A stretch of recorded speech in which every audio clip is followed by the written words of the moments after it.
अब हम लोग जो है यहां देखते क्या है कि अगर कनकेव मिरर के केस में हम लोग देखते हैं क्या, कनकेव मिरर, अगर हम लोग यहाँ कनकेव मिरर के केस में देखते हैं, ये देखिए कनकेव मिरर, तो बहुत सारे बच्चों को हम देखें कि आखिर बोलते हैं क्या है कि सर आप हम लोग को ऐसे पढ़ाते हैं कि ये कनकेव मिरर का जो भी इमेज का जो फॉर्मेशन होता है, ठीक है, तो वो उन लोगों का कहना है कि जो रे ऑफ डायग्राम आप लोग करते हैं तो कुछ टीचर ऐसे बताते हैं इसके थ्रू ये इमेज का फॉर्मेशन करते हैं, कुछ बताते हैं कि मतलब दूसरे तरीका से बताते हैं, है ना। तो देखिए बच्चों को हम ये क्लियर कर देना चाहते हैं, जो भी टीचर आपको कोई सा भी रे डायग्राम बताते हैं वो एकदम एग्जैक्ट बताते हैं, वो सही बताते हैं, ठीक है, लेकिन उसके कुछ रूल्स हैं, वो जो रूल्स है वो थोड़ा सा देख लीजिए, वो कौन कौन से रूल्स हैं। ये बोलता क्या है इस केस में, यानी कि रूल्स, ये क्या है rules,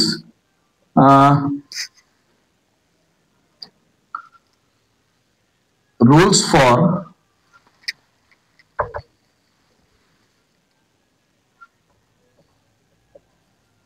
rules of obtaining image, है ना, rules of obtaining image by concave mirror।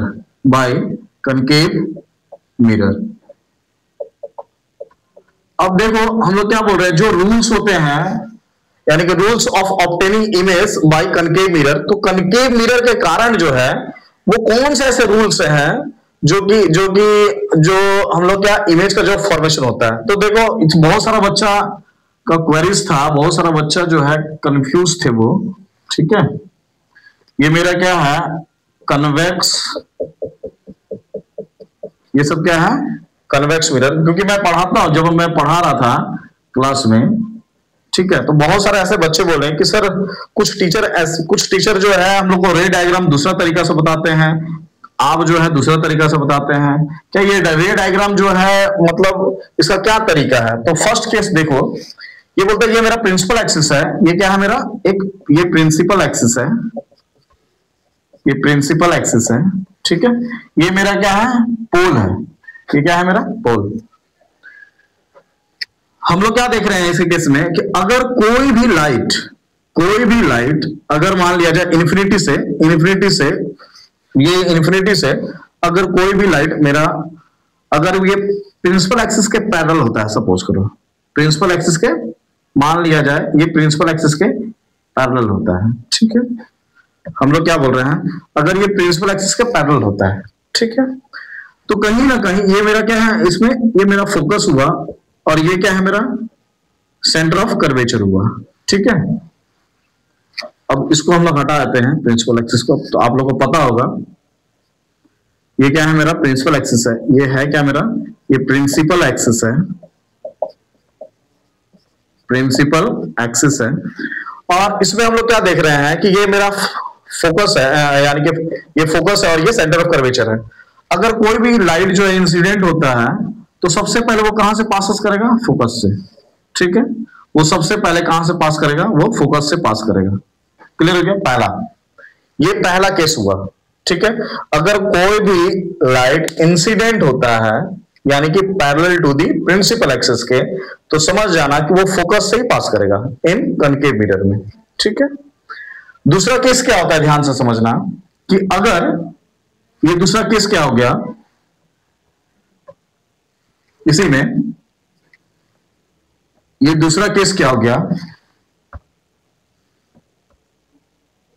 कि अगर कोई भी लाइट अगर इसके फोकस, अगर मान लिया जाए कोई सा भी लाइट अगर इसके फोकस से पास करता है, ठीक है, कोई सा भी लाइट अगर इसके फोकस से पास करता है तो निश्चित रूप से वो लाइन जो है, जो रिफ्लेक्टेड लाइन जो होगा वो parallel to the principal axis होगा। सेकेंड केस में क्या बोल रहा है कि when a light which passes through a focus then it is reflected at parallel to the principal axis. Clear हो गया, ये दूसरा केस हुआ। अब ये हम लोग देख रहे हैं कि पहला फर्स्ट केस में क्या देख, अब थोड़ा सा ध्यान इसमें थोड़ा सा रिकॉल करते हैं।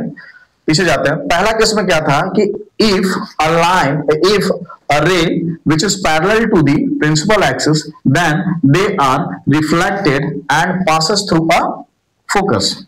First case. सेकेंड केस में क्या हुआ, इफ अ रे which is incident through the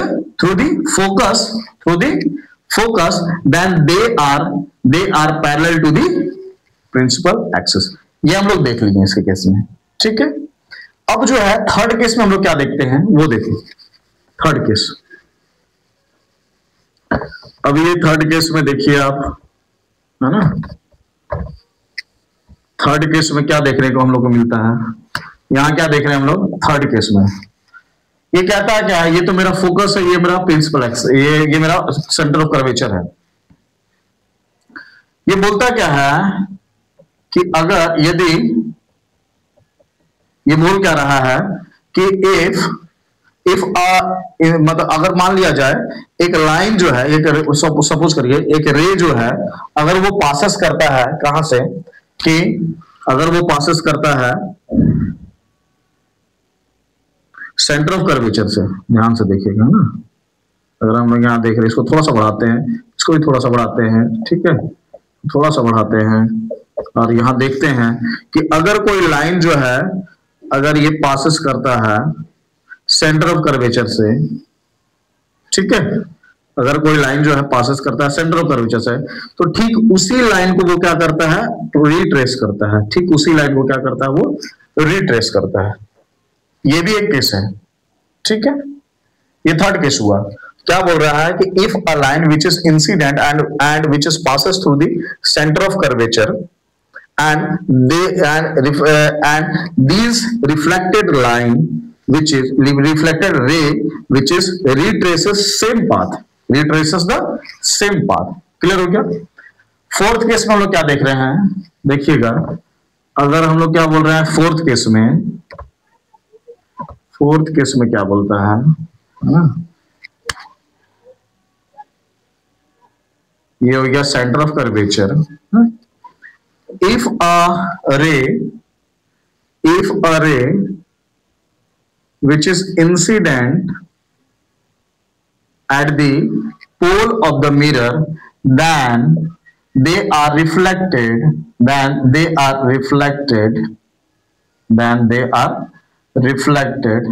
from another path। इसका मतलब अगर कोई लाइट जो है वो यानी पोल ऑफ द मिरर पर डायरेक्ट इंसिडेंट होती है तो वो कहीं ना कहीं वो रिफ्लेक्ट करेगी सेम एंगल, यानी कि ये मेरा प्रिंसिपल एक्सिस जो होगा वो एक्ट्स एज अ नॉर्मल जैसा वर्क करेगा। ये एंगल ऑफ इंसिडेंस किसके बराबर होगा, एंगल ऑफ रिफ्लेक्शन के, ठीक है। ये जो हम लोग का ये फोर केस हम लोग को देखने मिला, यानी कि फोर्थ केस। ये इसका मतलब हम लोग सारा का सारा हम अभी थोड़ा सा इंडिकेट करके बता रहे हैं आप लोग को। ये चारों का चारों केस को हम लोग दिखा रहे हैं आपको एक ही फिगर में नहीं, अलग अलग फिगर में हम लोग थोड़ा दिखाएंगे आपको, कि अगर छोटे छोटे फिगर ले लेते हैं हम लोग। ये फर्स्ट केस अगर देखिएगा, है ना, फर्स्ट केस अगर ये मेरा कनकेव मिरर हुआ करता था, ठीक है, यहां से ये मेरा क्या पोल हुआ करता था, और ये मेरा फोकस और ये मेरा सेंटर ऑफ कर्वेचर। यहां से अगर कोई पासेस प्रिंसिपल एक्सिस के पास पासेस कर रहा है तो निश्चित रूप से फोकस से पास करेगा। ये हम लोग केस देखते थे, ठीक है, एक केस। दूसरा केस हम लोग क्या देखें, अगर ये मेरा ये फोकल ये मेरा करके मिरर है, ठीक है, और ये मेरा प्रिंसिपल एक्सिस है, ठीक है, ये मेरा फोकस है और ये मेरा सेंटर ऑफ कर्वेचर है। अगर कोई भी लाइन अगर मेरा फोकस से पास कर रहा है, कोई भी लाइन अगर मेरा फोकस से पास कर रहा है, ठीक है, अगर कोई भी लाइन मेरा फोकस से पास कर रहा है, देखिए अगर फोकस से पास कर रहा है कोई भी लाइन ना, तो ये क्या होगा, प्रिंसिपल एक्सिस के पैरेलल हो जाएगा। ये केस हम लोग देख रहे हैं, ठीक है। थर्ड केस में हम लोग क्या देखे हैं, थर्ड केस में देखे हैं कि अगर ये कनकेव मिरर है मेरा, थोड़ा सा दूर बनाते हैं, अगर ये कनकेव मिरर है मेरा, ठीक है, ये कनकेव मिरर है और ये प्रिंसिपल एक्सिस है, यहां मेरा एफ हुआ करता, एफ है, ये सेंटर ऑफ कर्वेचर है, ठीक है।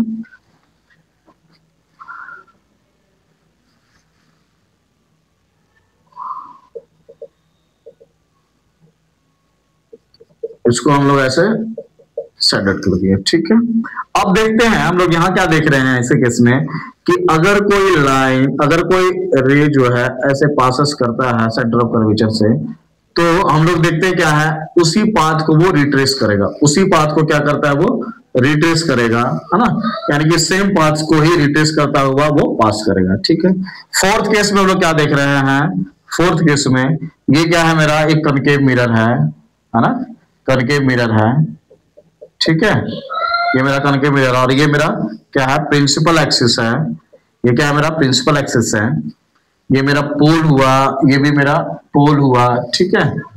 ये मेरा फोकस है और ये मेरा सेंटर ऑफ कर्वेचर है ना।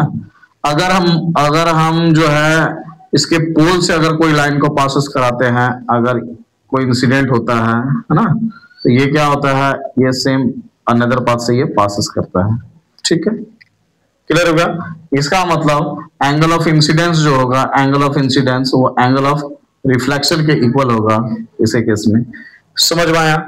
तो ये चार के चारों केस है, कभी आपको टीचर इस ढंग से बताएंगे, उस ढंग से बताएंगे, उस ढंग से बताएंगे। ये तो चाहे जिस केस में भी, जिस इमेज को बनाने के लिए चाहे वो इसका फॉर्मेशन इसका यूज करे, है ना, इस रे का यूज करे, इस रे का यूज करे, इसका तो कंफ्यूज नहीं होना है, ठीक है। कंफ्यूज नहीं होना, जो भी कंफ्यूजन है वो यहाँ दूर कर लीजिए। सेम केस आपका कन्वेक्स मिरर के केस में भी होता है, लेकिन वहां जो है वो डाइवर्ज हो जाता है और बिहाइंड द मिरर में इमेज का फॉर्मेशन करता है, ठीक है। तो वो जो चीज है वो आप वीडियो में देख चुके हैं। तो ये सारा का सारा चीज था, ठीक है। अब इसके बाद जो है हम लोग नेक्स्ट देखेंगे, है ना।